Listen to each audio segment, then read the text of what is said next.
Herkese merhaba, ben Ata Egemen Çakıl. Son zamanlarda biraz böyle bir imaj değişikliğine gittim. Sakalları kestim. Bence güzel oldu, fena olmadı. Bu hafta yine bir anime oyunu videosuyla karşınızdayım. Bu sefer daha eskilere gideceğiz. Game Boy dönemlerine kadar gideceğiz hatta. Hatta bir Game Boy oyunu sayesinde aslında çıkış noktası olan bir animenin oyunu yine karşımızda olacak. Nedir bu? Pokemon. Pokemon belki birçoğu bilmiyordur. Anime yayınlanmadan önce ilk olarak Nintendo Game Boy konsoluna oyunları çıkmıştı. O şekilde popüler olan bir aslında seriydi Japonya'da. Daha sonra işte animesi yapıldı. Genelde farklı bir örnek. Hani biz genelde animelerin daha sonra oyunları yapıldığını biliyoruz. Ama Pokemon'da bu aslında tam tersi. Oyun önce çok ünlü oluyor. Daha sonra bir animeye uyarlanıyor. Yaratıcısı da zaten bu Pokemon'u yaratan Satoshi Tajiri diye bir adam.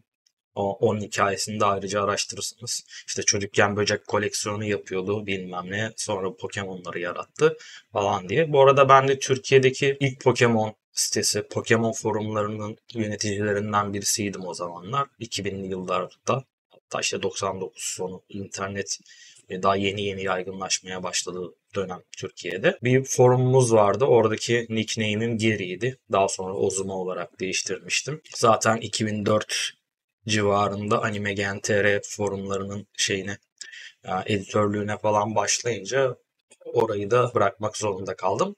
Ama Pokemon oyunlarını 25 yıldır oynuyorum. İlk bilgisayarımı ben 2000 yılında toplamıştım. Ve oradan bir Pokemon CD'si satın almıştım. İçinden Game Boy emülatörüyle birlikte Pokemon Gold ve Silver çıkmıştı. İlk onları oynamıştım. Tabii Gold ve Silver'da ilk jenerasyon değil ikinci jenerasyonda var. Yani 251 Pokemon vardı. Ama daha önce işte Pokemon Blue, Pokemon Red, Green ve Yellow. Bunlar ilk 151, işte Mewtwo'yu da sayarsak 151 yapıyor sanırım. Mew ya da Mewtwo. İkisinin sırasını tam bilmiyorum. Bu şekilde 151 Pokemon yapıyor. Yani bizim yaşıtlarımızın pek çoğunun o dönem izlediği sezondaki o şeye aşinalar. Daha çok ilk jenerasyona aşinalar. Ben de açıkçası bu Gold Silver şeyine daha çok aşinayım. Ondan sonra bir işte ilerleyen dönemlerde Game Boy Advance'a çıkmıştı sanırım. Emerald falan onları oynadım. Daha sonra pek devam edemedim. Bugün ise bu Pokemon Yellow'un yıllar sonra, bu oyun yanılmıyorsam 96 yılında çıkmıştı. Yani düşünün aradan kaç yıl geçmiş, yaklaşık 30 yıl sonra. Nintendo Switch konsoluna Pokemon Let's Go Pikachu adıyla tekrar çıktı. Yani tekrar o zamanları yaşamak isteyenler için bence çok güzel bir oyun. Ben günlerdir bu oyunu oynuyorum ve cidden dediğim gibi ben çok eski bir Pokemon severim. Ben lafı fazla uzatabilirim. O nedenle çok böyle zaman kaybetmeden bu günlerdir oynadığım oyuna birlikte biraz göz atalım. Bu şekilde bir menüsü var. Gördüğünüz gibi 18 saat oynamışım. 75 Pokédex'te 75 Pokemon'la karşılaştığım görünüyor. Yani şimdiye kadar aldığım rozetler işte Brock'tan bu kaya tipi Pokemon'ların rozetini, işte Misty'den su, elektrik ve zehir Pokemon'ları olan şeyi almışım, rozeti almışım. Yalnız şöyle bir şey var. Yani bir tanesinin sırasını atlamışım. Ona daha sonra bakacağım. Şu an büyük ihtimal Sabrina, hayalet Pokemon'ları, psişik Pokemon'lar olan bir şeye geçmiştim. Şu şekilde bir şey var. Bu şekilde ilerleyebiliyoruz. Yani klasik Pokemon oyunları gibi. Bu arada seçtiğiniz bir Pokemon sizi bu şekilde arkanızdan takip edebiliyor ve mesela meyve buluyor, bir şeyler buluyor. Şöyle menüye bir bakalım. Burada Play with Pikachu diye bir kısım var. Burada işte Pikachu ile oynayabiliyorsunuz. Ondan sonra Secret Techniques'te işte Chop Down, ağaçları kesiyor. Sea Shine'da mesela suda yüzmeniz gereken skill. Daha henüz açılmamış bir skill var. Yani bu karanlık mağara gibi bir yere girdiniz. Orayı aydınlatmak için Pikachu bir ışık çakıyor orada aniden. Skydash'te haritada aslında hızlı seyahat yapmanıza olanak sağlıyor. Skydash diyorsunuz. Bu arada haritanızda bu klasik Pokemon Kanto bölgesinin haritası. Şehirler bu şekilde.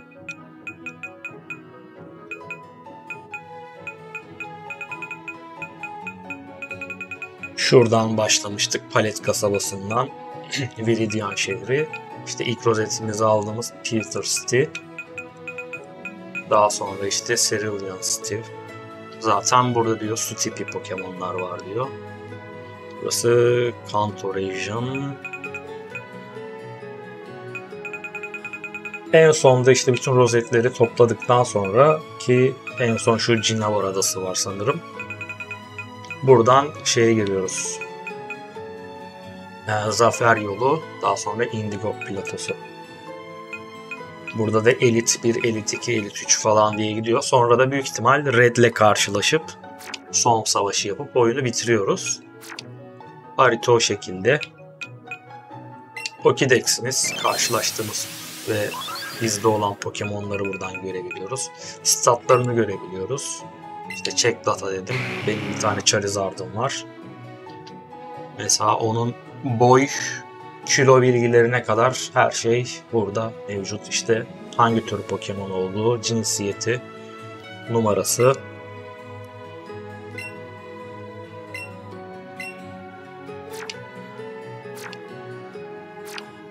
Pokédex bu şekilde. Çanta önemli kısımlardan birisi. Pokemon Box'ta yakaladığınız ve şu an mevcutta elinizde olan Pokemon'lar var. Ki ben çoğunu Profesör O'a gönderdim. Bunlar ileride böyle oynayabileceklerim, kontrol edebileceklerim genelde.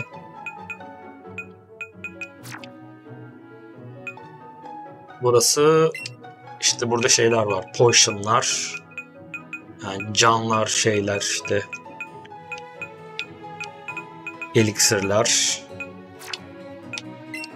Burada şeyler var, saldırılar var. Pokemon'larınız hangisini öğretmek istiyorsanız onları öğretebiliyorsunuz. Power Up pakette de yine mesela Ice Stone var. Buz tipi bir Pokemon'u geliştirmek için bu taşı kullanabiliyorsunuz. Bunları pek kullanmadım.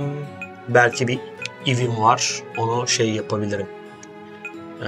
Jolteon yapabilirim elektrik taşıyla. Yani biraz kurcalayınca zaten buradan şeyleri, kıyafetleri değiştirebiliyorsunuz. İşte mesela Pikachu'ya bir gözlük takalım. Şöyle komik bir gözlük takalım. Bakalım nasıl görünüyor. Evet. Çok salak görünüyor. Onu şey yapalım. Silelim. İsterseniz daha böyle havalı bir gözlük de takabiliyorsunuz. Bunlar da çeşitli yerlerden alınabiliyor. İşte kıyafetleri falan da var. Aynı şekilde karakterinizi de bu şekilde şey yapabiliyorsunuz. Catching Pocket'te de Poke toplarınız, meyveleriniz falan var. Pokemon yakalamada yardımcı olacak. Master Ball'u ben tabii ki Mew ya da Mewtwo'ya saklıyorum. Battle Pocket, savaş içinde kullanabileceğiniz. Buradan haritayı görebiliyorsunuz. İşte mesela Escape Rope, mağaraya girdiniz, oradan kaçmak istiyorsunuz, bunu kullanıyorsunuz. Yani işte Repel kullanırsanız bir süre karşınıza Pokemon çıkmıyor.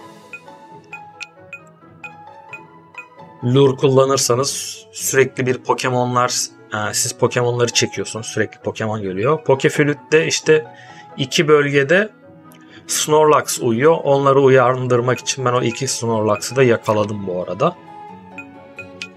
Partide de mevcut sizin için savaşan 6 Pokemon'u görüyorsunuz. İşte Pikachu level 59'a kadar gelmişim. Venusaur, Graveler, Blastoise, Charizard, Kadabra şeklinde gidiyorum. Bence her partide olması gereken bir elektrik, bir çimen Pokemon'u, bir ateş, bir su, pisişik ve kaya Pokemon'u. Yani eski oyunlardan şeyim budur, tecrübem. Şöyle bir gidelim.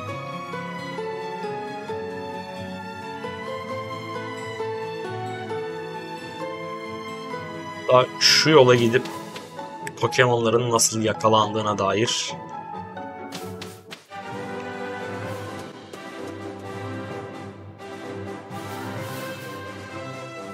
karşımıza çıkarsa tabii. Şurada mutlaka vardır. Evet, şurada bir Pidgey var. Pokemon Go'daki gibi yapmışlar. Savaşmanız gerekmiyor. Zaten savaşamıyorsunuz. O sadece belirli Pokemon'lar için var. Snorlax falan efsane Pokemon'lar. Buradan işte Poketop'unu atıp yakalamaya çalışıyorsunuz. Bu arada bu oyunda ne kadar çok Pokemon yakalarsanız seviyenize katkı veriyor diğer Pokemon'larınıza da. O nedenle ya bu bende var, bunu yakalamayayım demeyin. Önünüze çıkan her şeyi yakalayın. Pokeball çok olduğu için harcamada bir şey görmüyorum, sorun görmüyorum. Meyve de kullanmıyorum o yüzden bu tip Pokemon'lara. İşte bu yakalandı mesela şu. Göreceğiniz üzere birazcık seviye arttıracak. Blastoise'ımız mesela seviye atladı.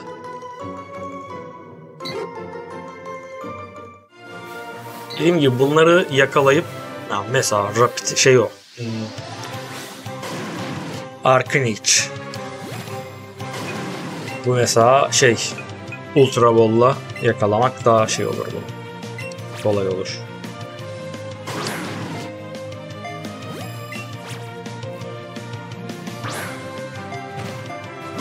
Yani bu şekilde de kaçabiliyorlar.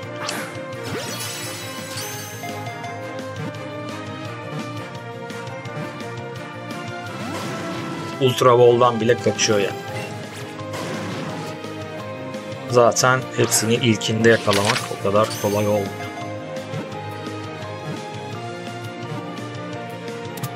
Bu topları da marketlerden satın alabiliyorsunuz zaten. Benim bir tane Arcanine'im vardı zaten. 2 tane oldu.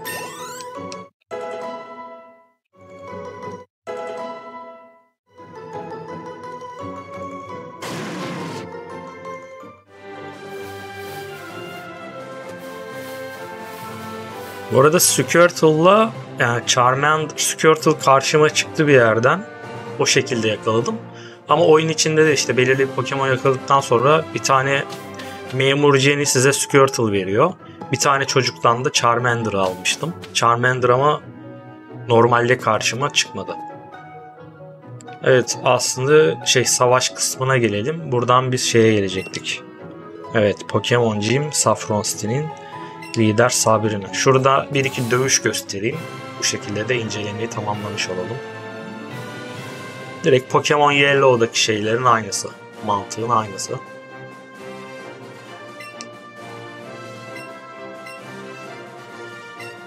En az diyor 45 seviye istiyor Pokemon'ları. Evet, 45 seviyede Pokemon'larım var üstünde. Diyor artık girip diyor Sabrina ile savaşabilirsin diyor. Bu arada oyunda Roket takımı da sık sık karşımıza çıkıyor.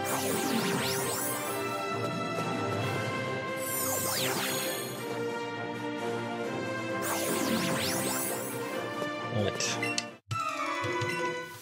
Bunların çoğu hayalet ve psişik Pokemon'ları. Pikachu çoğunda etkili.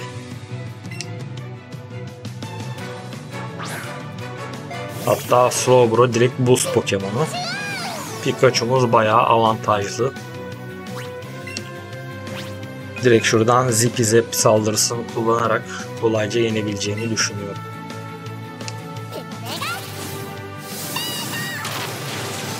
Evet.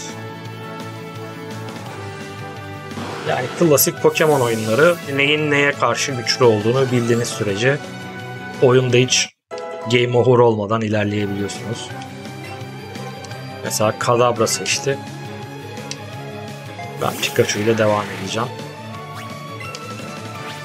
Zippy Zap bunlarda da etkili oluyor genelde.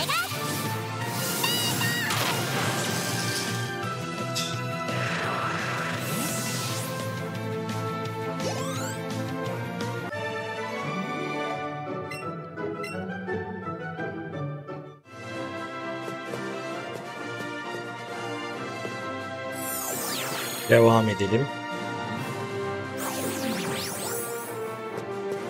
Şu an cidden kafaya göre gidiyorum.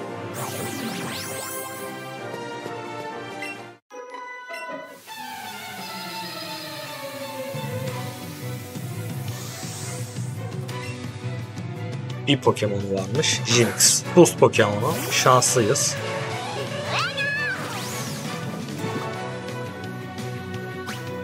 Bu sefer Thunder'ı kullanalım. Thunder daha etkili bir saldırı aslında. Ama Jynx bizden önce davrandı ve psişik saldırısını kullandı. Zipizep'le devam edeceğim o yüzden. Thunder her zaman işlemiyor çünkü.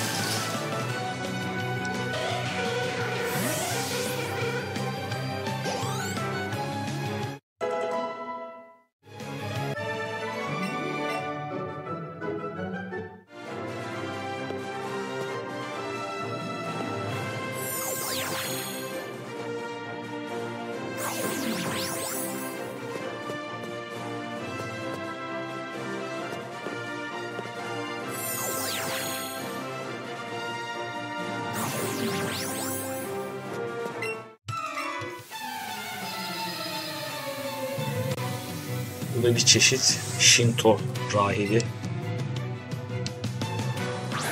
Hunter, hayalet Pokemon.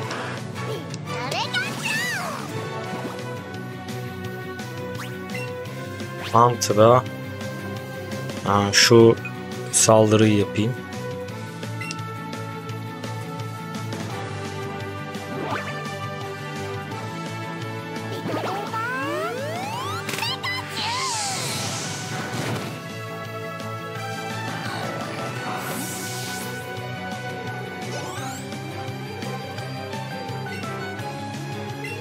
Değiştirelim, hep aynı gitmeyelim. Venuzar'ı seçeyim.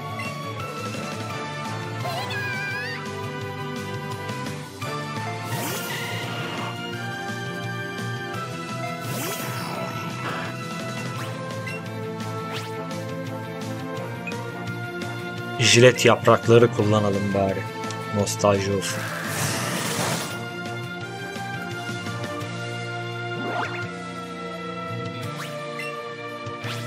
Kırbaçları kullanalım.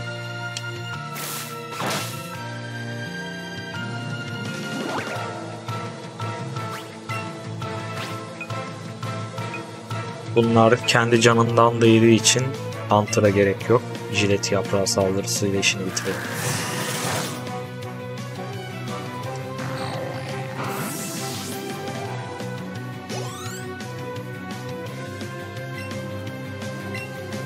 Charizard'ımızı alalım. Charizard biraz düşük seviye kalacak ama biraz geç geliştirmiştim onu. Geç aldığım için diğerlerine göre.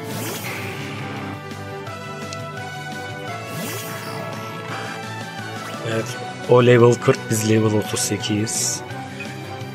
Alev saldırısı yapalım, Flamethrower.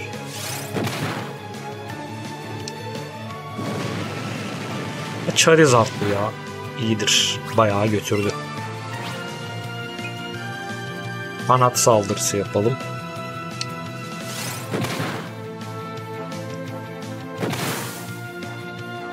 Evet. Bunu da kazandık.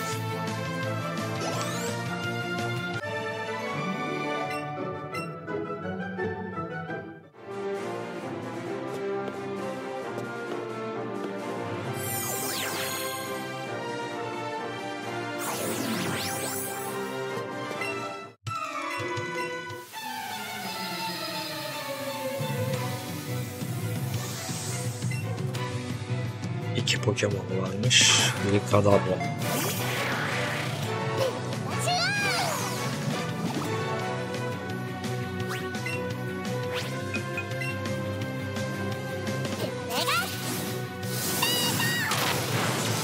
Oyunu aslında tamamen Pikachu'yla da oynayıp bitirebiliyorsunuz. Bayağı güçlü yapılmış.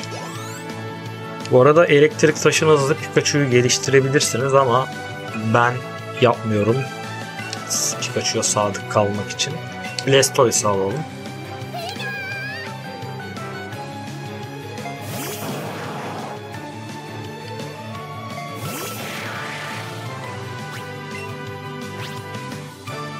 Buz yumruğu saldırısı yapalım. İndirdik bile.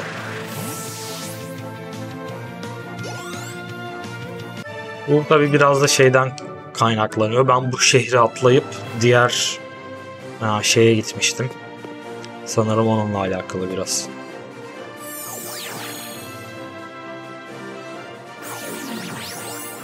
Bununla dövüşmedik mi biz? Dövüştük. Onu atlamışız.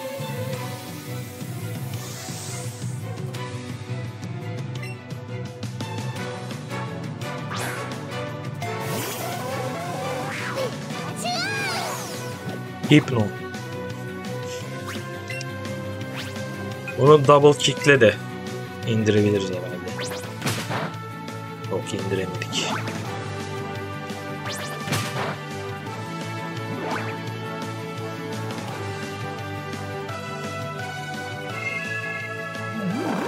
Hipnotize edip uyuttu bizi.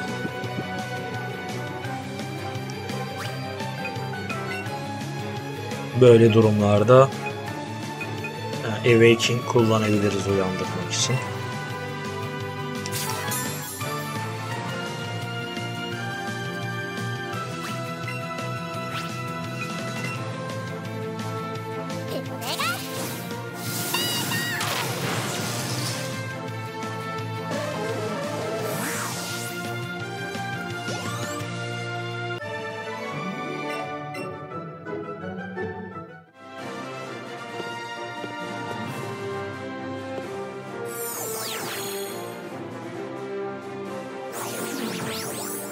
Evet, finale geldik. Başlamadan önce Pokemon'umuzun sağlığını yenileyelim. Hyper Potion işimizi görür.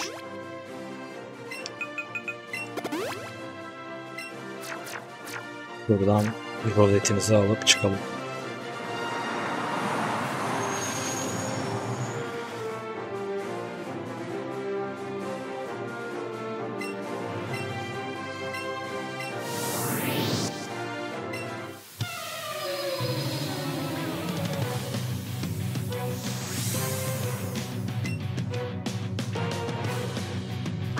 Mr. Mime.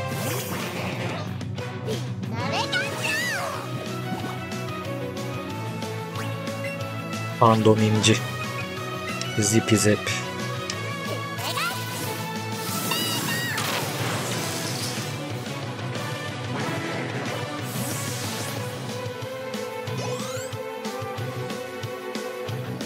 Slowbro. Pikachu'ya devam.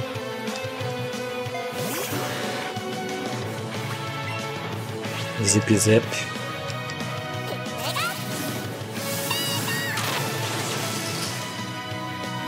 Tam inmedi. Pis ışık kullandı.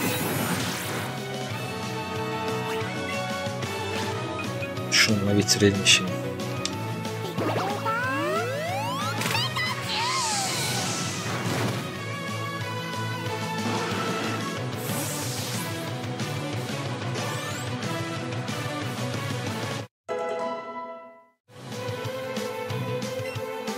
Jynx. Bu da buz Pokemon'u.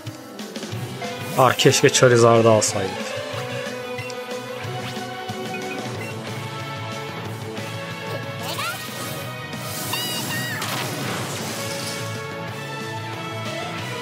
Büyük ihtimal son Pokemon'u da Gengar olması lazım. Eski oyunlardan hatırladığım kadarıyla. Pikachu'muz 60'ı buldu. Alakazum'muş.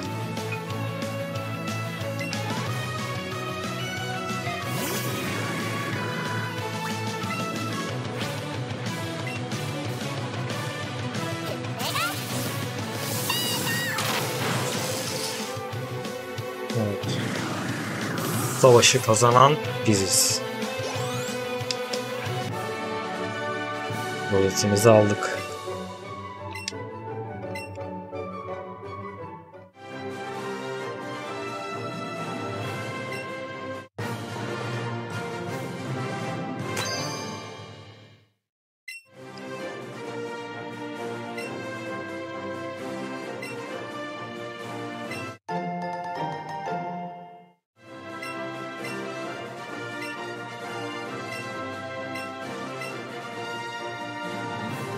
Şöyle bir bakalım.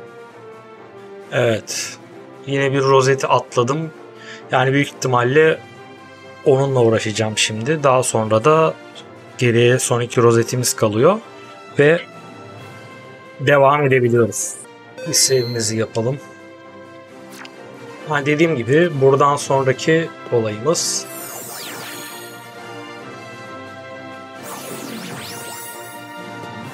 buradan çıkmak. Haritamıza bir bakalım son kez.